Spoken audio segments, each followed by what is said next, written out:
आज की बात अब हर शाम सोमवार से शुक्रवार 8:30 बजे से। अब बंगाल की बात कर लेते हैं। बंगाल का डेवलपमेंट खत्म नहीं हो रहा है। 20 सांसद टूट गए, स्पीकर को चिट्ठी दे दी कि हमको एनसीपीआई, छोटी सी पार्टी है नॉर्थ ईस्ट की, उसमें मर्ज कर दीजिए। अभी स्पीकर फैसला लेंगे इसके ऊपर।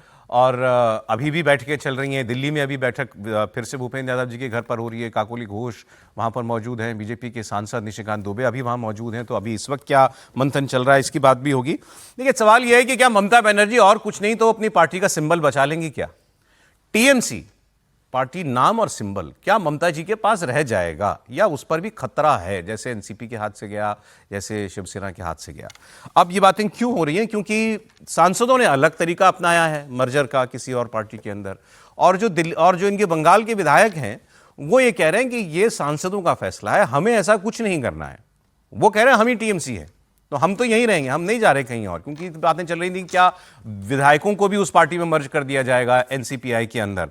स्पीकर ने भी फैसला किया नहीं है तो उस पर भी बहुत कुछ डिपेंड करता है। वो कानूनी राय भी ले रहे हैं। अभी मैं लोकसभा के एक जनरल सेक्रेटरी हैं, वो सेक्रेटरी जनरल पीडीटी आचार्य जी, उनको सुन रहा था मैं। वो भी यही बात कह रहे हैं कि नहीं, ऐसे तो मर्जर नहीं हो सकता।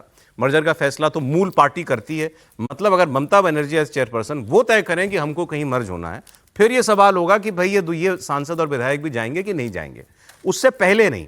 तो अब यही सब कानूनी राय जो है वो ली जा रही होंगी। तो इसमें देखिए क्या डेवलपमेंट होती है। मैं आपको ऋतुप्रत बनर्जी जो बंगाल के विधायकों के बागी गुट के नेता और लीडर ऑफ ऑपोजिशन हो गए हैं, वो कह रहे हैं कि एक तो हम कहीं नहीं जाएंगे, दूसरा वो कह रहे हैं कि अब हम 65 हो गए हैं। अब उन्होंने एक सस्पेंस और फिर क्रिएट कर दिया, एक बड़ा नाम और, जैसे सांसदों में चला था फिर वो सुदीप सर, आपने सस्पेंस की ना हवा ही निकाल दी। सॉरी सर, पिन मार दिया आपने। वो नाम उन्हीं का चल रहा है कि क्या फिरहाद हकीम भी आएंगे। वो कह रहे हैं कि मैं नाम नहीं बताऊंगा, लेकिन फिरहाद हकीम ने बहुत कुछ बता दिया। तो आप ऋतुप्रत बनर्जी को सुनिए, फिर फिरहाद हकीम को सुनाते हैं आपको। 20 MPs of the Lok Sabha, I have seen also through the media that they have decided to merge with this National Citizens Party of India. So it is their decision. Their collective has taken such a decision. As far as our collective is concerned, we have no such idea. Legislative party is concerned, we don't know any such thing. So this question does not arise.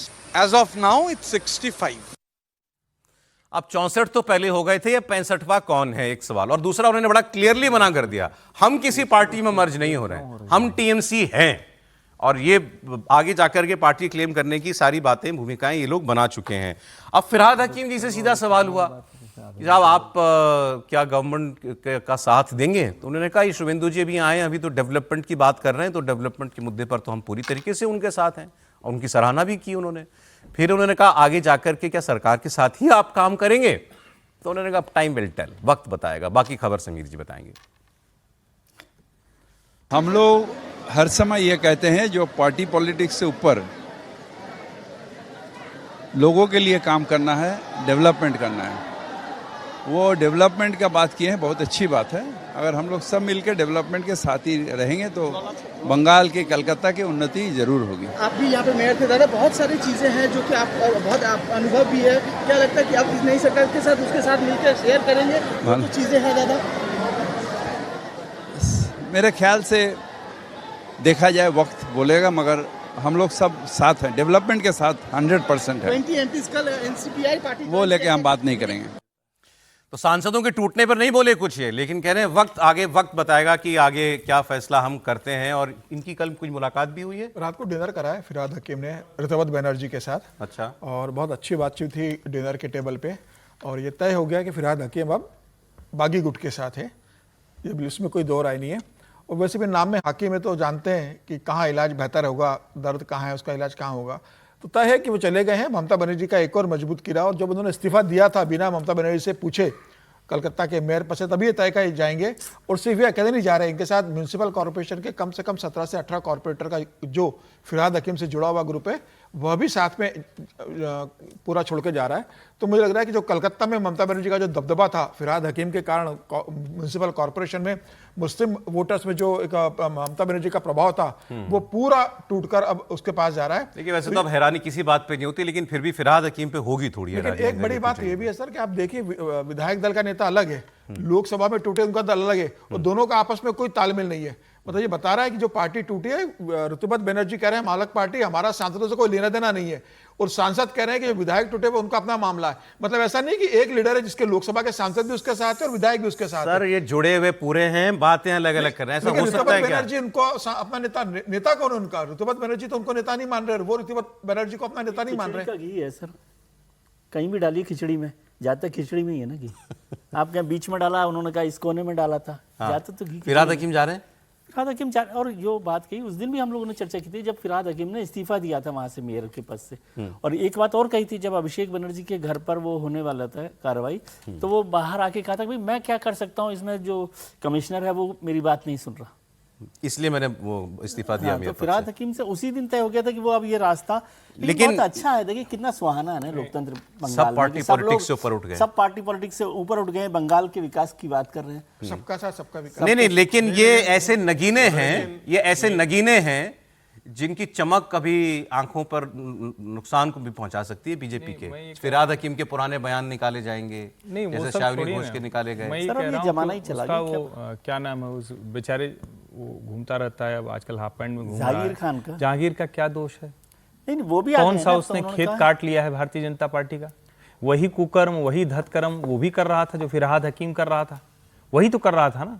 तो उसको भी ले लेते, उसको बेचारे क्यों विधायक नहीं बनने दिया? वो भी बन जाता विधायक। लगी चोट, क्यों नहीं बनने दिया? क्यों नहीं बनने दिया भाई? आपको अगर फिरहाद हकीम भी आपको प्रिय लगने लगा तो फिर तो गजब है। और क्या ये कोई मान लेगा कि ऋतव्रत बनर्जी की इतनी ताकत हो गई कि वो सब अपने से तोड़ ले रहे हैं? ये कोई मान लेगा क्या? मतलब ठीक है मक्खी निगल जाए आदमी, लेकिन इतना भी क्या? और मैं फिर कह रहा हूं, बहुत कोशिश की, बहुत तरीके निकाले, लेकिन अगर दाएं से बाएं से कान घुमा के पकड़िए, चाहे जैसे अगर ये लोग भारतीय जनता पार्टी के साथ आएंगे जी, तो ये संकट है, कोई बदलाव बहुत बड़ा हो पाएगा बंगाल में, मुझे अब इसमें संदेह दिखता है। अरे विधायकों के मामले में तो चूजी हो सकती है ना बीजेपी, सांसद तो मजबूरी है चाहिए आपको 2/3 करने पूरे। मैं कह रहा हूं, विधायकों में क्या है? मैं फिर आपको जरूरत ही नहीं है। सांसदों को भी लिया, ठीक है, आपको अपना काम करना ठीक, विधायकों को भी ठीक है। आपने ऋतव्रत के साथ पार्टी तोड़वा दी, टूट गई, वो अपने इच्छा से उनको अचानक ज्ञान हो गया, चाहे जो हुआ हो। लेकिन अब आप फिरहाद हकीम, जिसको आप कहते थे कोलकाता में, ये तो कहता था कि इंशाअल्लाह 50% मुस्लिम आबादी हो जाएगी, आपको भूल गया सब कुछ। अभी तक तो आप कह रहे थे कि सारे जितने ममता के कुकर्म हैं सब वही करता है, ये और कोई थोड़ी नहीं कर रहा था, ये आरोप तो वही आप ही लगा रहे थे ना। मुझे लगता है कि ये उस जगह पर जा रहे हैं जहां के बाद ये सचमुच भ्रम हो जाएगा। जो स्वप्नदास गुप्ता इसी सरकार के वित्त मंत्री हैं, जो समीक भट्टाचार्य भारतीय जनता पार्टी के ही अध्यक्ष हैं, जो शुभेंदु अधिकारी जो कह रहे थे बिल्कुल नहीं लेंगे, तृणमूल वाले झंडा नहीं बदल पाएंगे, जो कम्युनिस्ट से तृणमूल, तृणमूल से हुआ। थोड़ी स्पेस अभी रखिए, क्योंकि बीजेपी से मीटिंग नहीं हो रही है ना, अभी तो टीएमसी के ही नेता से बात हो रही है ना। मैं स्पेस पूरा दे रहा हूं, हमारे स्पेस रखने से क्या होगा? लेकिन फिर मैं कह रहा हूं बेचारे जहांगीर का क्या दोष है? अच्छा ठीक है सर, एक बयान सुना के आ रहा हूं बस। एक सांसद है इनका, क्योंकि बयान बड़ा इंटरेस्टिंग मुझे लगा, अरूप चक्रवर्ती।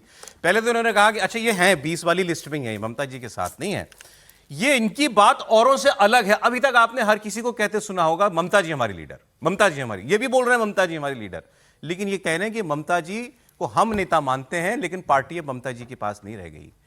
ममता जी के लिए हमने गोली खाई, दिखा रहा है ऐसे, देखिए मैंने गोली खाई, यहां पे गोली खाई मैंने ममता जी के लिए, सीपीएम ने गोली मारी मेरे को। लेकिन फिर उन्होंने कहा कि ममता बनर्जी की उम्र हो गई, ममता जी अपनी पार्टी की कंट्रोल में ही नहीं थी। और भी बहुत कुछ बोला उन्होंने, तो बोला कि भाई मतलब माइंड भी थोड़ा ठीक नहीं था उनका, ऐसी बातें भी उन्होंने बोली हैं। टाइम ओवर, ममता जी का टाइम ओवर। वो ममता जी को ही खारिज कर रहे हैं पॉलिटिकली। अरूप चक्रवर्ती, हम लोग तो दीदी को देख के पार्टी में आया था, सब तो दीदी के साथ में आया था, लेकिन दीदी हवा, दीदी डैमेज, दीदी एजेड, दीदी का काम नहीं होता दिमाग, क्या होगा? हवा में उड़ता है पार्टी। अब कौन कौन आएगा पार्टी में? बाकी भी कोई आएंगे क्या? क्या सब आएगा पार्टी? आजाद हो गए ये, सब आएगा, सब आएगा, सब आएगा। दीदी हवा, दीदी डैमेज्ड, मैं तो ये सोच ही नहीं पा रहा हूँ कि क्या इस प्रकार की चीज़ें कहीं देश के किसी कोने में ऐसा हुआ है क्या। महाराष्ट्र से भी इसकी तुलना नहीं की जा सकती है। ना, बिल्कुल नहीं की जा सकती। और जिस प्रकार का नैतिक पतन, मैं फिर मुझे लगेगा कि दर्शक सुनेगा तो कहेगा क्या बोल रहे हैं प्रोफेसर साहब, जिस प्रकार का नैतिक पतन बंगाल के अंदर हुआ है। मुझे तो कभी सोचते थे बंगाल जो है विवेकानंद, बंकिम और अरविंद की भूमि है, वहाँ पर ऐसे इतने बौने सांसद और इतने बौने विधायक पैदा होंगे कि किसी ने कल्पना की होगी। और मैं भारतीय जनता पार्टी के लिए भी अभी अच्छा लग रहा है। मुझे लगता है यदि तोड़ देना कहा एक चीज़ तो कहा जाता है, सांप को मारिए तो पूरी तरीके से मार देना चाहिए, उसका थूथना उठना सब चूरा जाता है। हमारे यहाँ गांव में तो कहते हैं कि मारो तो पूरी तरीके से मारो, नाक मुंह उसका आँख उख भी मार दोगे। कहा जाता है कि उसकी छवि बना लेता है और नागिन आ जाएगी और तमाम तरह की किंवदंतियाँ चलती हैं। तो ममता बनर्जी की पार्टी को इसी तरीके से तोड़ मोड़ करके, नाक मुंह तोड़ करके छोड़ देना चाहिए, इतना तक मैं सहमत हूँ। लेकिन फिरहाद हकीम जैसे, जहांगीर शेख जैसे और उन सारे इस्लामिस्ट और वो सारे वामपंथी जो सोच वाले लोग हैं, उनको यदि एकोमोडेट किया गया राजनीतिक तौर पर जी, तो ये भारतीय जनता पार्टी के लिए फिर पतन का रास्ता ले जाएगा। फिर ये ठीक नहीं होगा। फिर वो क्या होता है कि आप एक नए नैरेटिव के साथ खड़े हैं बंगाल में। एक 10 सेकंड दीजिएगा। बंगाल में एक बिल्कुल हिंदुत्व की नैरेटिव पर आप खड़े हैं। यदि आपने इससे इतर कुछ सोच रखा है, ठीक है, तो आप बहुत बड़ी गलतफहमी में हैं। हालांकि बीजेपी के लगातार बयान आ रहे हैं और मैं फिर दोहरा दूं, और जैसे ही वो डाइल्यूट होगा, भारतीय जनता पार्टी के लिए खतरा। इसकी परवाह है बीजेपी को। बीजेपी के रोज बयान आते हैं स्टेट लीडरशिप के। आज भी दिलीप घोष का स्टेटमेंट है कि भूल जाइए कि इनमें से कोई भी आदमी कभी बीजेपी में आएगा। वो साफ कह रहे हैं, ना सांसद ना विधायक कि बीजेपी में बिल्कुल नहीं आने वाले। बीजेपी में आना एक बात है, बात अलग है सर, साथ लेना भी अलग बात है। इनके खिलाफ कार्रवाई होनी चाहिए। ये अच्छा, आप वहां तक जाना चाहते हैं। होने चाहिए। असल मसला वही, मतलब ये जेलों के अंदर चक्की पीस रहे होने चाहिए।